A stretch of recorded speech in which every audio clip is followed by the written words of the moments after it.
तो परमात्मा सर्व आत्माओं में श्रेष्ठ आत्मा है, पावरफुल, जिसके अंदर दैवी गुणों का भंडार है। अगर हमारे पास, हम भिखारी है, हमारे पास धन नहीं है, निर्धन है हम, तो हम जो धन वाला है उसके पास झोली फैलाते, भाई हमें धन दे दे।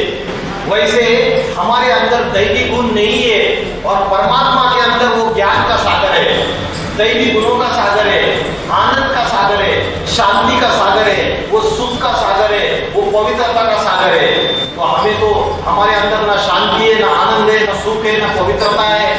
कोई भी आत्मा के अंदर जो क्वालिटी है वो हमारी कलयुग में गायब होती जा रही है। तो हम झोली उसके सामने फैलाएंगे या नहीं फैलाएंगे? तो योग हमेशा ऊंचे व्यक्ति से लगाना चाहिए।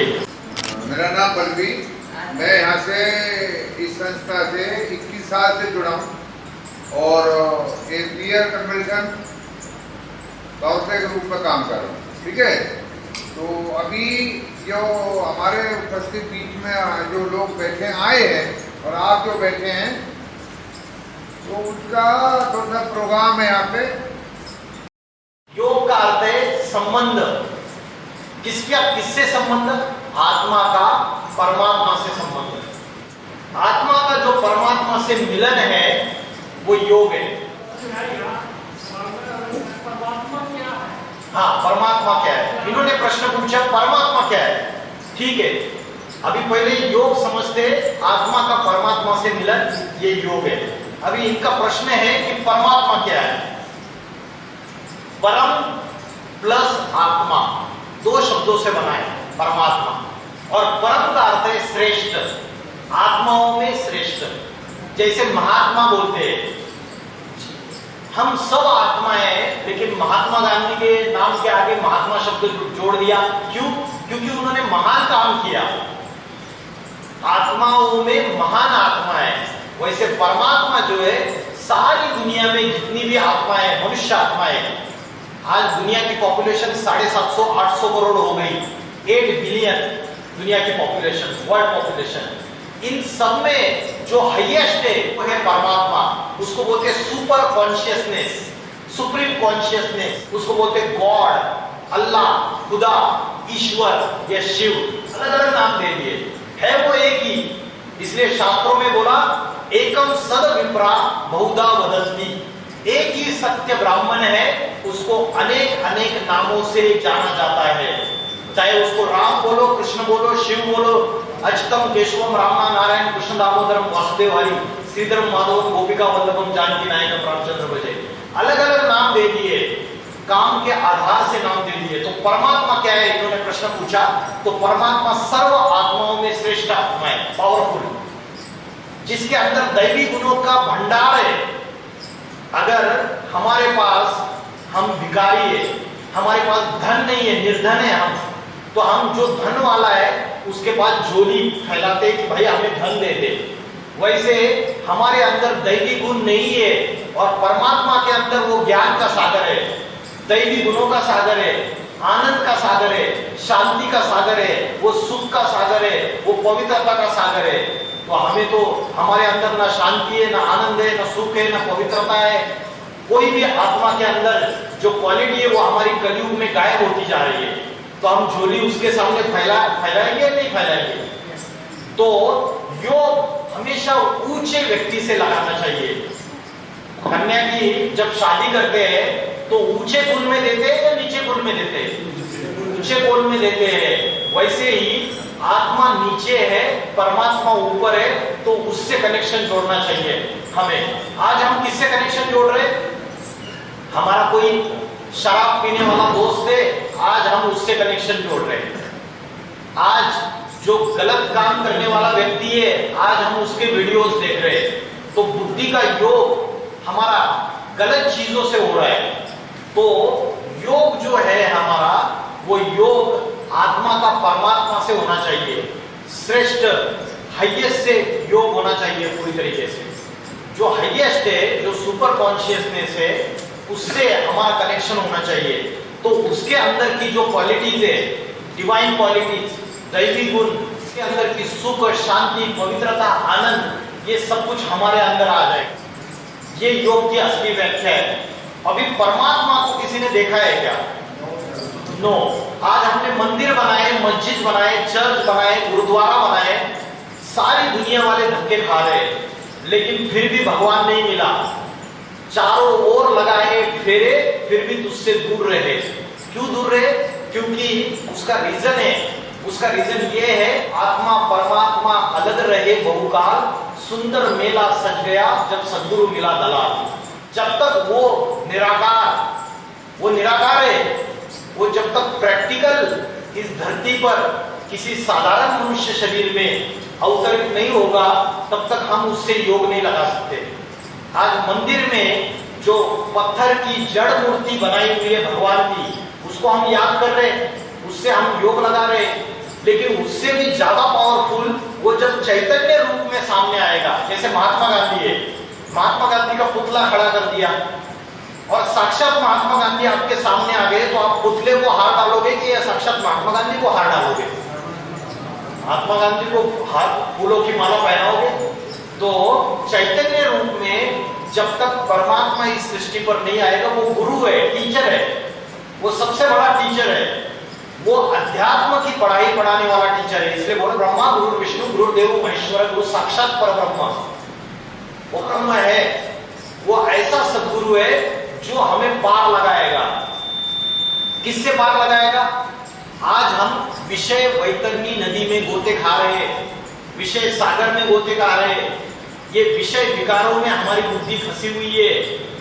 आत्मा की शक्ति, आत्मा की बैटरी हमारी डिस्चार्ज होती जा रही है, हम कमजोर होते जा रहे हैं। हमारा विल पावर, हमारी कॉन्फिडेंस कमजोर किस लिए हो रहे? विल पावर को दूसरा शब्द है आत्मशक्ति, मनशक्ति। हमारी विल पावर कमजोर इसलिए हो रही है, आत्मा की बैटरी डिस्चार्ज इसलिए हो रही है क्योंकि हम विषय वैतरणी नदी में गोते खा रहे हैं। आत्मा के 3 शत्रु है। जैसे मैंने आत्मा का भोजन बताया, तो आत्मा का शत्रु कौन है? वो are the 3 enemies of the soul, जिससे आत्मा की बैटरी डिस्चार्ज होती है। भोजन लोगे, आध्यात्मिक ज्ञान और योग, उससे आत्मा की बैटरी चार्जिंग होगी और इससे डिस्चार्ज होगी। ये 3 शत्रु कौन से हैं? काम, क्रोध और लोभ। चौथा है मोह और पांचवा है अहंकार। ये काम, क्रोध, लोभ, ये काम का अर्थ है लस्ट, सेक्सुअल डिजायर, इसको बोलते हैं विषय वासना। आज भगवत गीता में बोला है कि काम महाशत्रु है। ये विषय वासना जो है, ये बहुत बड़ा शत्रु है। आज दुनिया में बड़े बड़े क्राइम हो रहे हैं। ये एक सीरीज आती है क्राइम पेट्रोल, उसमें आप कोई भी एपिसोड निकाल के देखना, और जितने भी क्राइम हुए उसका अगर आप सार ढूंढना, आपको सार पता चलेगा।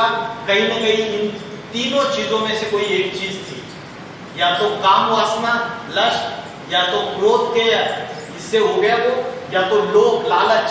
लालच बुरी वाला है। लालची व्यक्ति क्या होता है? मेरी थाली में परोसा हुआ खाऊंगा ही, लेकिन दूसरे के थाली में परोसा हुआ छीन के खाऊंगा। ये छीन के खाने की जो वृत्ति है वो लालच है, लोभ है। काम, क्रोध, लोभ। चौथा है मोह। मोह हमारा लगाव झुकाव लग जाता है ना किसी व्यक्ति के प्रति, पदार्थ के प्रति, वस्तु के प्रति जो लगाव होता है वो लोभ, वो मोह है। और पांचवा है अहंकार।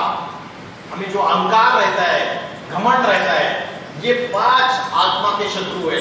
भगवत गीता में बोला त्रिविधस्य नरकस्य इदं द्वारम नाशनम आत्मना काम क्रोधस् तथा लोभस् तस्मात् एतत् त्रयं त्यजेत्। ये काम, क्रोध और लोभ, ये तीनों नरक के द्वार खोलने वाले हैं। तो मनुष्य नरक का अनुभव इसी दुनिया में करता है। जैसे नरक में दुख और यातनाएं होती है, वो इसी दुनिया में महसूस करेगा जब इन तीनों के आधीन हो जाएगा, काम, क्रोध और लोभ। तो आत्मा की बैटरी डिस्चार्ज करने वाले ये 3 शत्रु, आत्मा की बैटरी चार्ज करने वाला आत्मा का भोजन, आध्यात्मिक ज्ञान और योग। और आत्मा कहाँ रहती है? बुद्धि के बीच में। आत्मा कैसे रखती है? आकाश में छोटा सा स्टार है, वैसे स्टार को याद करना है। तो मैंने आपको ये बताया कि you are not a physical body, you are a soul. आप शरीर नहीं हो, आप आत्मा हो, ये आपकी असली आइडेंटिटी है। और आत्मा का भोजन क्या है ये बताया, और आत्मा के 3 रूप कौन से ये बताया। उसके बाद ये एक चित्र देखो आप। इस चित्र में आपको रथ दिख रहा है, उसके बाद आपको सारथी दिख रहे हैं, आपको रथी मतलब पैसेंजर दिख रहा है और घोड़े दिख रहे हैं। ठीक है, महाभारत में भी ये चित्र है, उसमें अर्जुन रथ पे सवार था, भगवान जो थे वो सारथी थे, हाँ, और वो रथ चलाने वाले भगवान थे और घोड़े थे। तो शास्त्र है कठोपनिषद, उसमें बोला है कि आत्मा नाम रथिनम विद्धि शरीरम रथमेव च। आत्मा क्या है? रथी है। रथी मीन्स पैसेंजर, शरीरम रथमेव च, शरीर गाड़ी है, व्हीकल कार। बुद्धि तुम सारथिम विद्धि, ये बुद्धि जो है ये सारथी है, ड्राइवर। ये सारथी आज गड़बड़ा है, ये बुद्धि भ्रष्ट हो चुकी है या श्रेष्ठ है? भ्रष्ट हो चुकी है। बुद्धि के पास क्या पावर है पता है आपको? डिसीजन मेकिंग पावर, निर्णय करने की शक्ति। क्या सही है, क्या गलत है, क्या राइट है, क्या रॉन्ग है, इसका डिसीजन लेती है बुद्धि। और अगर बुद्धि में निगेटिव और गलत चीजों की फीडिंग हो जाएगी तो बुद्धि की सोचने समझने की शक्ति खत्म हो जाती है, बुद्धि भ्रष्ट बन जाती है और बुद्धि डिसीजन मेकिंग नहीं कर पाती। तो बुद्धि रूपी जो सारथी है, ड्राइवर अगर कमजोर हो गया, ड्राइवर अगर शराबी है तो गाड़ी गड्ढे में चली जाएगी ना, तो जा रही है गड्ढे में। आज दुनिया की हालत, सभी दुनिया की हालत ये हो चुकी है, कोई भी छूट नहीं रहा है इससे। तो बुद्धि रूपी ड्राइवर कमजोर हो चुका है। और बोला आत्मा नाम रथिनम विद्धि शरीरम रथमेव च, बुद्धि तुम सारथिम विद्धि मन प्रग्रहमेव च। मन लगाम है। मन क्या है? लगाम। इंद्रियानी हयानाओ, और इंद्रिया क्या है? घोड़े। ये घोड़े है, ये जो हमारे आंख, नाक, कान, जिह्वा, त्वचा, 5 इंद्रिया, सेंस ऑर्गन्स, ये घोड़े हैं। ये कंट्रोल में नहीं है हमारे। डॉक्टर ने बोला डायबिटीज है, रसगुल्ला, गुलाब जामुन, मिठाई नहीं खानी है, डॉक्टर ने बता दिया।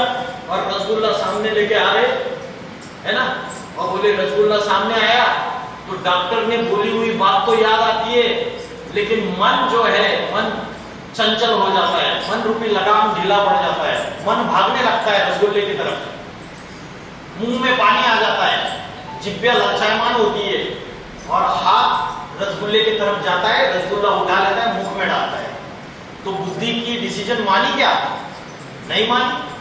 आत्मा की जो शक्ति है, मन, बुद्धि, संस्कार, ये तीनों कमजोर हो चुके और उसकी वजह से ये जो घोड़े हैं ये हमारे कंट्रोल में नहीं रहे। तो इन घोड़ों को अगर कंट्रोल करना है तो पहले मन को कंट्रोल करना पड़ेगा, और मन को कंट्रोल करने वाली है बुद्धि। और बुद्धि का भी जो कंट्रोलर है वो परमात्मा है, बुद्धिमानों की बुद्धि। तो उससे अगर हम कनेक्शन जोड़ेंगे बुद्धि का, तो हमारा बुद्धि पावरफुल हो जाएगी। बुद्धि पावरफुल होगी तो मन जो है वो कंट्रोल में आ जाएगा, और मन कंट्रोल में आ गया तो इंद्रिया कंट्रोल में आ जाएगी। तो पहले है बुद्धि को पावरफुल बनाना, और उसके लिए आध्यात्मिक ज्ञान और योग, ये 2 चीजें मैंने आपको बताई। राजयोग की शिक्षा, ये राजयोग की शिक्षा क्या है? जैसे इन्होंने पूछा कि परमात्मा कौन है, मैंने बोला जब तक वो साधारण मनुष्य शरीर में अवतरित ना हो, किसी साधारण शरीर का आधार ना ले, तब तक वो टीचर बन के पढ़ाई नहीं पढ़ा सकता, राजयोग की शिक्षा नहीं पढ़ा सकता। ये राजयोग की शिक्षा में ये व्यक्ति जो है, ये जिस आसन पे बैठा हुआ है उस आसन के 4 पिलर्स है, और ये व्यक्ति क्या कर रहा है? ब्रह्म मुहूर्त के समय जल्दी उठकर 4 बजे ये भ्रुकुटी के बीच में आत्मा की तरफ ध्यान लगा रहा है और परमात्मा को याद कर रहा है। और जब वो ऐसा कार्य कर रहा है तो वो 4 चीजों को फॉलो कर रहा है। 4 पिलर से, पहला पिलर क्या है? किसी को दिखाई दे रहा है? पहला पिलर है ब्रह्मचर्य। ब्रह्मचर्य का अर्थ है सेल्फ कंट्रोल, मन के ऊपर कंट्रोल, वाचा के ऊपर कंट्रोल, कर्म के ऊपर कंट्रोल। मन की पवित्रता, वाचा की पवित्रता और कर्मों की पवित्रता, ये सेल्फ कंट्रोल जो है यही ब्रह्मचर्य है। आज की दुनिया में खान-पान ऐसा हो गया कि खान-पान की वजह से और जो हमारे हैबिट्स है उसकी वजह से हमारा इंद्रियों के ऊपर कंट्रोल नहीं रहा, अपने मन के ऊपर कंट्रोल रहा। क्योंकि कलयुग में 2 दोष है, अन्न दोष और संग दोष। आप बोलेंगे खाने पीने का क्या संबंध है मन से? आप पूछेंगे खाने पीने का मन से क्या संबंध है? आपने देखा कि दुनिया में जितने भी बड़े बड़े क्राइम हुए ना, जैसे अभी कलकत्ता में डॉक्टर महिला के ऊपर जो दुष्कर्म हुआ, उसका कारण है उस समय उसने शराब पी हुई थी। जितने भी बड़े बड़े, दिल्ली में निर्भया कांड हुआ 2012 में, शराब पी हुई थी, गंदी गंदी फिल्में, ब्लू फिल्म मोबाइल पे देखी हुई थी और उसकी वजह से बुद्धि भ्रष्ट हो चुकी थी और उसके बाद ये कुकर्म किया। तो अन्न का कैसे संबंध है? शास्त्रों में बोला है जैसे खाओगे अन्न वैसे बनेगा मन, और जैसे पियोगे पानी वैसी होगी वाणी। अन्न का मन से कनेक्शन है। कैसे कनेक्शन है बताता हूं। हम रेडी के ऊपर खाते हैं, रेडियो के ऊपर खाते हैं, हम होटलों में खाते हैं, रेस्टोरेंट में जाते हैं, 5 स्टार होटल में जाते हैं। अबे 5 स्टार होटल में खाना बनाने वाला जो शेफ है, वो खाना बनाते वक्त उसके मन में गंदे विचार चल रहे हैं, उसके मन में वेश्यावृत्ति के विचार चल रहे हैं, उसके मन में किसी को मार डालने के विचार चल रहे हैं, हिंसा के विचार चल रहे हैं। तो वो जो वाइब्रेशन उसके आंखों से निकल रहे तरंगे, सभी से तरंगे निकलती रहती है। इस दुनिया में अगर सामने वाला व्यक्ति दुखी है तो उसके दुख के वाइब्रेशन निकलेंगे। कोई व्यक्ति बड़ा प्रसन्न है, खुश है आज, तो उसके वाइब्रेशन आजू बाजू में फैलेंगे, होता है ना। तो वैसे ही वो खाना बनाने वाला शेफ है, उसके अंदर अगर गंदे विचार चल रहे तो उसके वाइब्रेशन हाथों से, आंखों से उस अन्न के ऊपर उतरते। वो डिश जो बना के सर्व करता है, वो डिश डिलीशियस, टेस्टी को लगती है, मसाले डाले बढ़िया बढ़िया, लेकिन वो जो अन्न सेवन करने वाला व्यक्ति है उसके ऊपर उस वाइब्रेशन का असर हो जाता है। और उसके अंदर भी जो वृत्तियां खाना बनाने वाले के अंदर है, वही वृत्तियां उस व्यक्ति के अंदर के मन के अंदर आना चालू हो जाता है, जाने अनजाने, पता भी नहीं चलेगा। ये स्लो पॉइजन है। जैसे आजकल केमिकल डाल रहे हैं ना खेती में, गेहूं में, फसलों में, सब जगह, तो वो स्लो पॉइजन है। हम उसकी रोटियां खाते, सब्जियां खाते, स्लो पॉइजन है। वैसे ही उससे स्लो पॉइजन है, हमारे लीवर को, किडनी को डैमेज करता है। वैसे ही ये जो हम बाहर की दुनिया में जो अन्न खा रहे हैं, ये अन्न उसमें बनाने वाले व्यक्ति के वाइब्रेशन, उसकी वृत्तियां, उसका असर उस अन्न के ऊपर हो रहा है और उसका असर हमारे ऊपर हो रहा है। किसी के अंदर चोरी के संस्कार है और उसने चोरी के संस्कार, चोरियां कर करके, रिश्वत और सारी गलत काम कर करके बड़ा बंगला, कोठी बना दी, बड़ी कार, बंगला, बड़ी स्टेट तैयार कर दी और उसके घर में जाके हम खाना खा रहे, भोजन कर रहे। तो उसके जो संस्कार है, उसके जो वाइब्रेशन है, अन्न पे जरूर उतरेंगे और उस अन्न का हमारे ऊपर जरूर असर होगा, मन के ऊपर। तो बोला जैसे खाओगे अन्न वैसे बनेगा मन, और जैसे पियोगे पानी वैसी होगी वाणी। अन्न का मन से कनेक्शन है। अगर आपको अध्यात्म मन को एकाग्र बनाना है तो आपको अन्न का सेवन अच्छा करना पड़ेगा। घर में माँ के हाथ का और पत्नी के हाथ का बनाया हुआ जो भोजन है वो अच्छा भोजन है, लेकिन वही अगर बाहर के व्यक्ति, उसके मन में क्या चल रहा है, उसका असर उस अन्न के ऊपर उतरेगा। तीसरा है दैवी गुण। दैवी गुण कौन से हैं? कोई बताएगा? अहिंसा, सत्य, क्रोध न करना, किसी के दोष न देखना, ये सारे दैवी गुण है, बचपन से हम सुनते आए।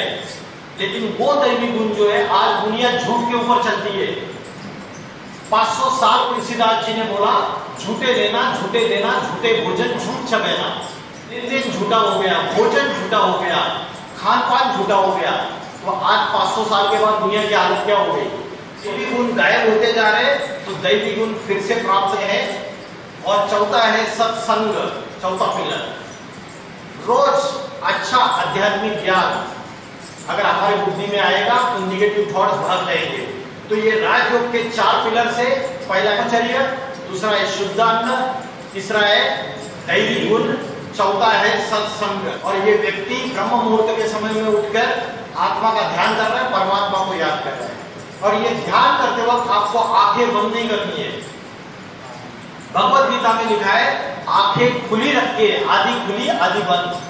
जैसे शिव शंकर भोलेनाथ के जितने चित्र और मूर्तियां आपने देखी है, उसमें उनकी आंखें पूरी बंद है या आधी खुली आधी बंद है? आधी खुली बंद है, उसको वैसे अर्धोन्मीलित नेत्र। तो वैसे ही जब आप अभ्यास ऐसा करोगे तो उससे क्या होगा, खाना खाते समय भी आप योग लगा सकते हो। अगर आंखें बंद करके रखोगे तो आप खाना नहीं खा सकते हो। तो योग जो है कर्म योग, आप समझो कोई पढ़ाई पढ़ रहे हैं तब भी आप योग लगा सकते हो। भ्रुकुटी के बीच में 5 मिनट के लिए ध्यान लगा सकते हो। सवेरे से लेकर रात तक हर 1 घंटे में 5 मिनट या 10 मिनट बार बार आप प्रैक्टिस करो। मैं आत्मा स्टार हूं, बैठ जाओ सीधे, गर्दन सीधी, पीठ सीधी करके बैठ जाओ, आत्मा स्टार हूं, भ्रुकुटी के मध्य में चमकता हुआ सितारा हूं। 24 घंटे है, 24 घंटे में से 8 घंटे सोने के चले गए, 16 घंटे बच गए। ये 16 घंटे जो है, इस 16 घंटे में हर 1 घंटे में 10 मिनट आप ये ध्यान का अभ्यास करो। मैंने जो बताया आपको प्रैक्टिस करके देखो, आपकी एकाग्रता, मन की शुद्धि, मन की पवित्रता बढ़ती चली जाएगी। तो राजयोग की शिक्षा मैंने आपको बताई, और जो दैवी गुण है उसमें अलग अलग दैवी गुण 16वें अध्याय में दिखाए हुए हैं।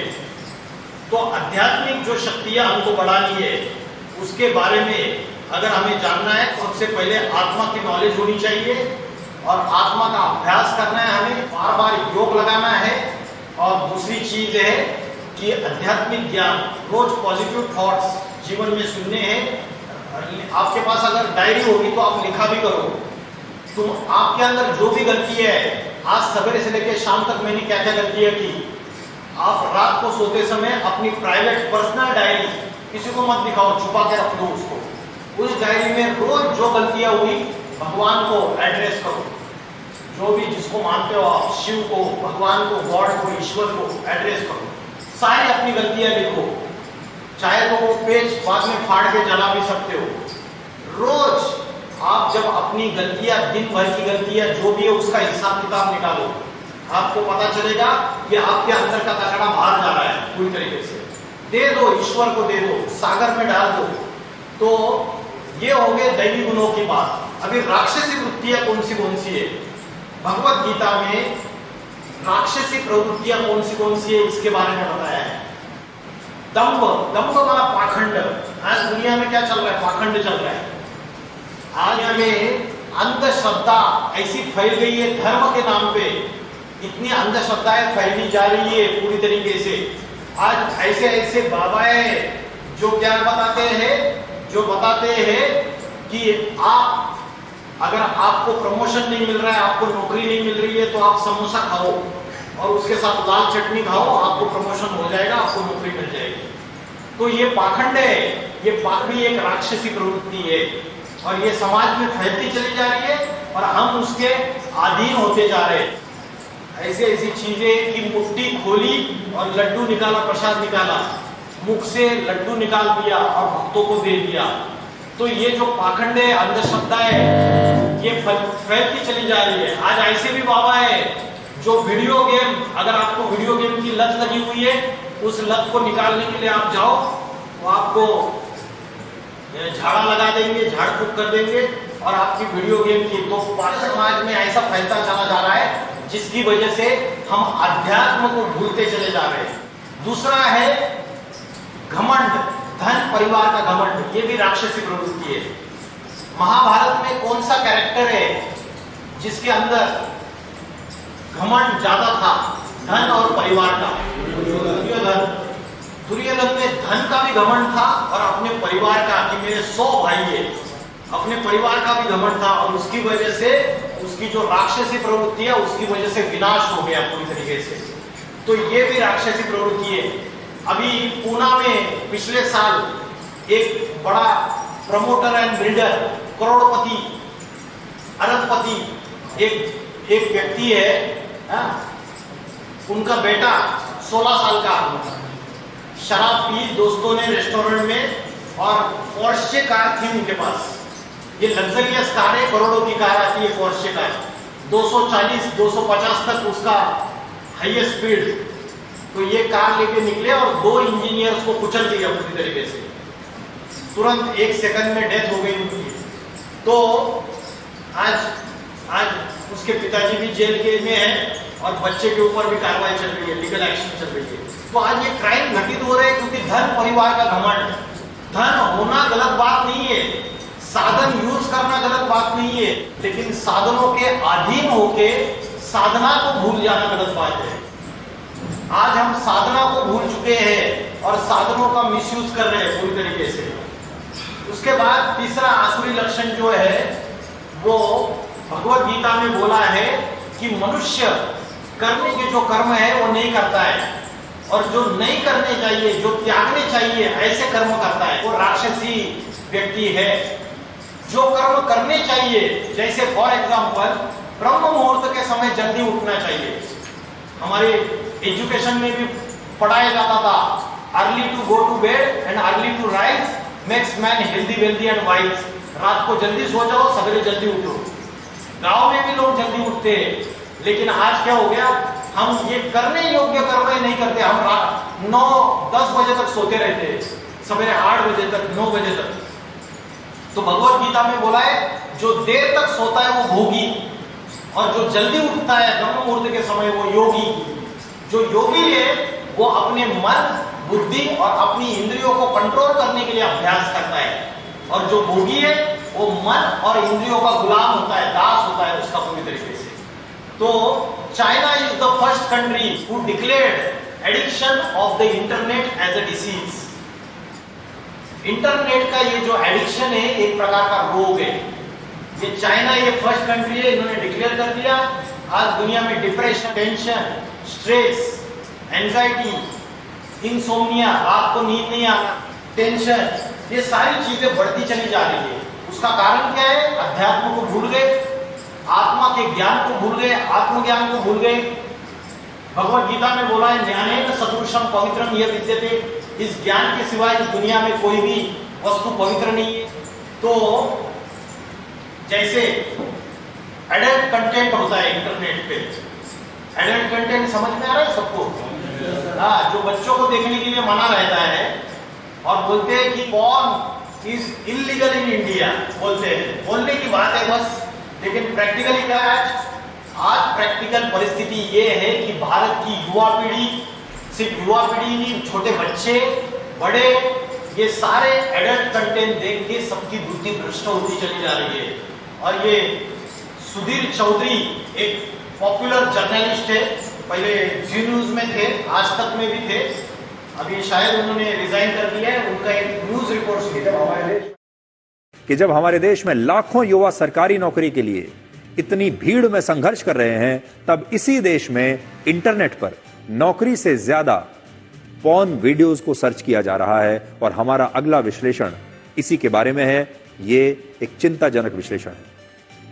जिस समय हमारे देश में चारों तरफ महिलाओं की सुरक्षा की बात हो रही है, लोग कह रहे हैं कि महिलाओं को अपराधों और अपराधियों से आजादी कब मिलेगी, ऐसे में उसी समय हमारे देश में इंटरनेट पर लोग महिला सुरक्षा से ज्यादा पॉर्न वीडियोस को सर्च कर रहे हैं।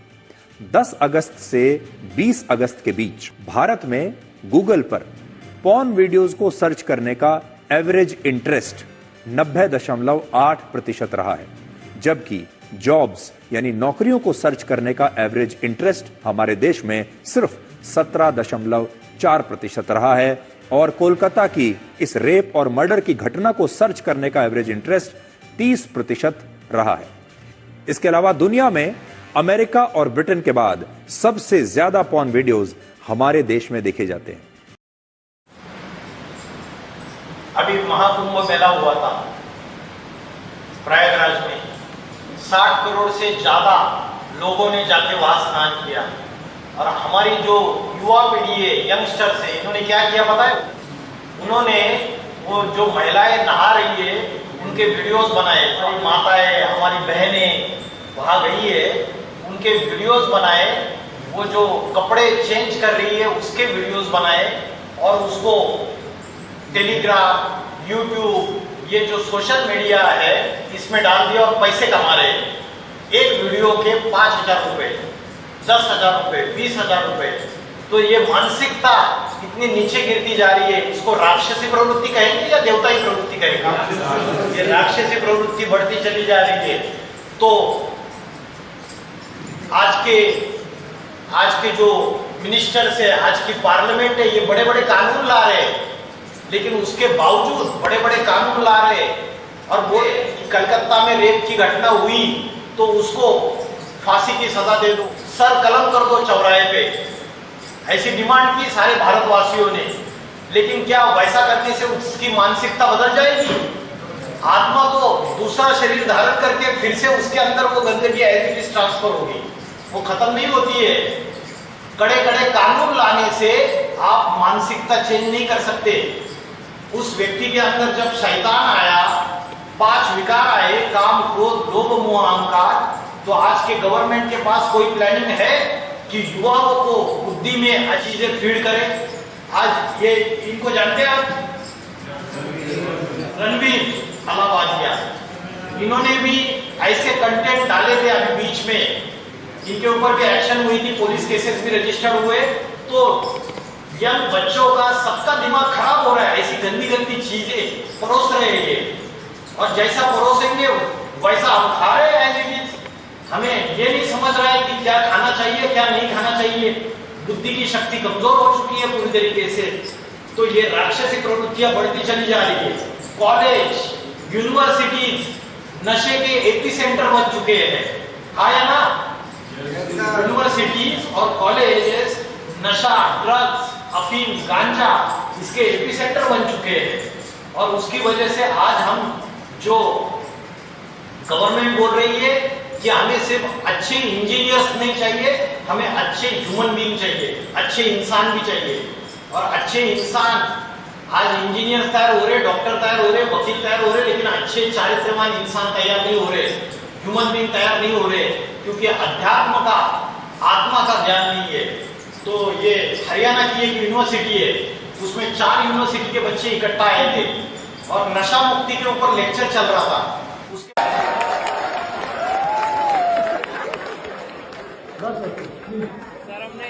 सर हमने इतना बड़ा ये कार्यक्रम देखा नशा मुक्ति अभियान का, और यूनिवर्सिटी नशे का सबसे बड़ा एपी सेंटर है। सर आज हम 5 यूनिवर्सिटी के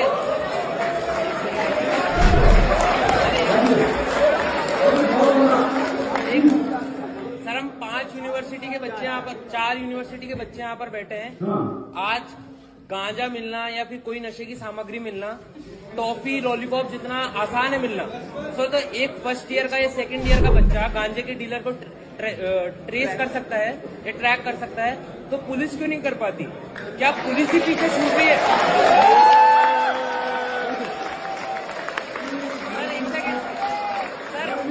सर लेट मी कंप्लीट।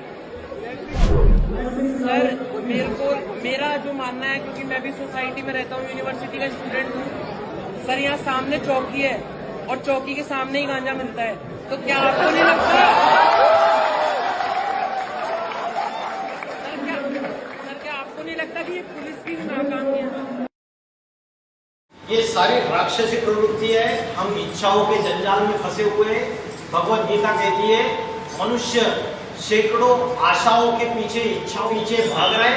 एक इच्छा पूरी हो जाती है, दूसरी इच्छा के पीछे भागता है, दूसरी पूरी हो जाती है, तीसरी इच्छा से भागता है और अन्याय पूर्वक धन संचय कर रहा है। आज सब जगह दुनिया में भ्रष्टाचार बढ़ता चला जा रहा है, स्कैम बड़े बड़े हो रहे हैं। हर्षद मेहता का नाम सुना था आपने? हर्षद मेहता ने 4000 करोड़ रुपए का स्कैम किया था। विजय माल्या, इन्होंने 9000 करोड़ रुपए का स्कैम किया था। इनका किंगफिशर नाम का जेट था। उसके बाद नीरव मोदी के ऊपर एलिगेशन है, पंजाब नेशनल बैंक में इन्होंने मनी लॉन्ड्रिंग का 13,000 करोड़ का स्कैम किया था। 1.76 लाख करोड़ का 2G स्कैम है। एक राजा, कॉमनवेल्थ गेम्स में, दिल्ली में कॉमनवेल्थ गेम हुए थे 2010 में, सुरेश कलमाड़ी, उन्होंने 70,000 करोड़ का स्कैम किया था, सांसद थे।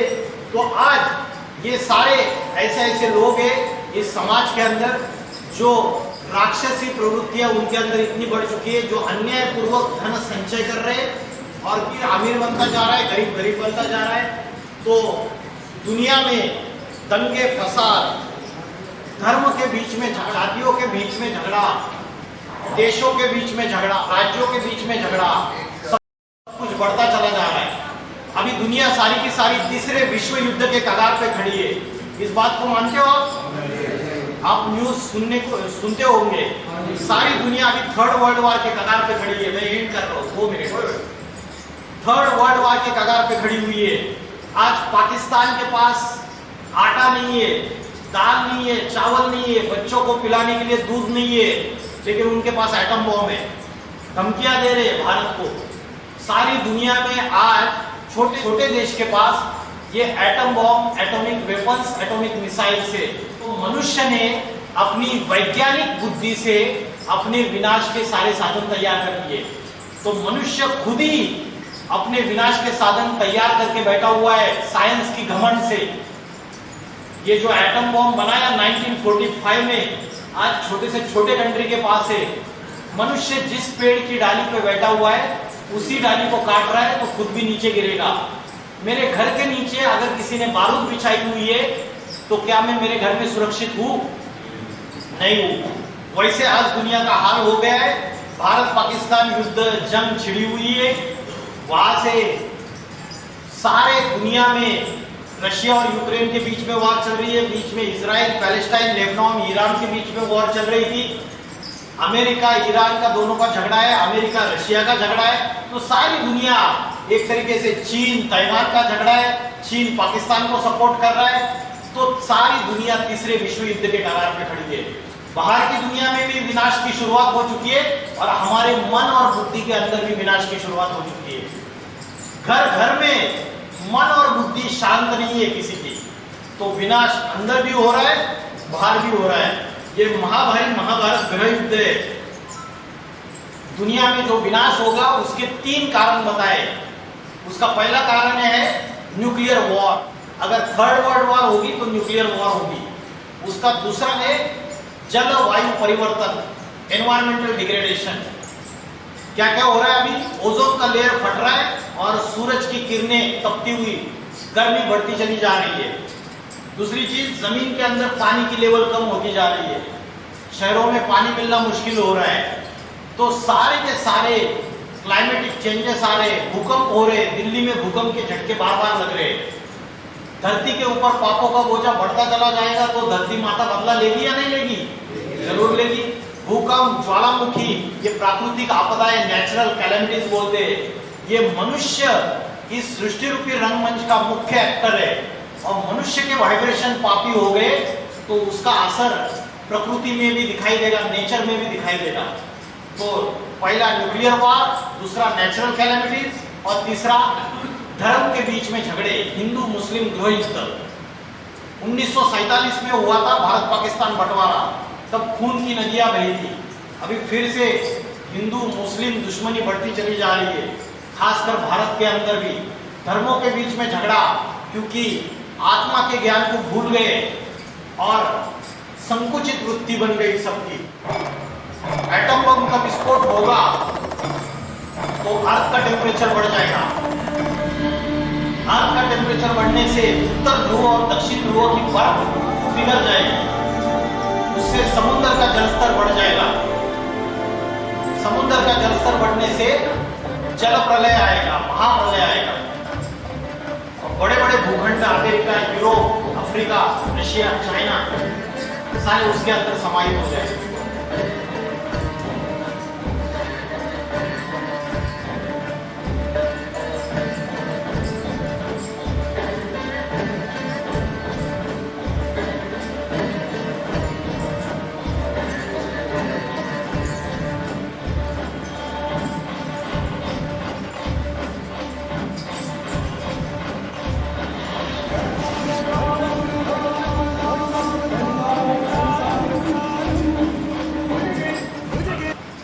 सोल्यूशन क्या है? ये तो होता रहेगा, अपने अंदर भी हो रहा है विनाश, मन और बुद्धि का।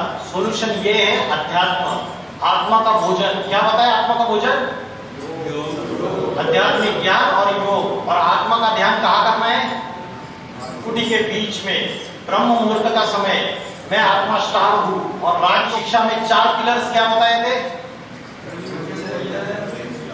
ब्रह्मचर्य, शुद्ध अन्न, दैवी गुण और सत्संग, ये 4 बताए थे। तो ये कलयुग जो है ये 5 विषय विकारों की ज्वाला में जल रहा है। 5 विषय विकार कौन से बताए थे? आत्मा के शब्द काम, क्रोध, लोभ, मोह, अहंकार, इन विकारों को त्यागना है।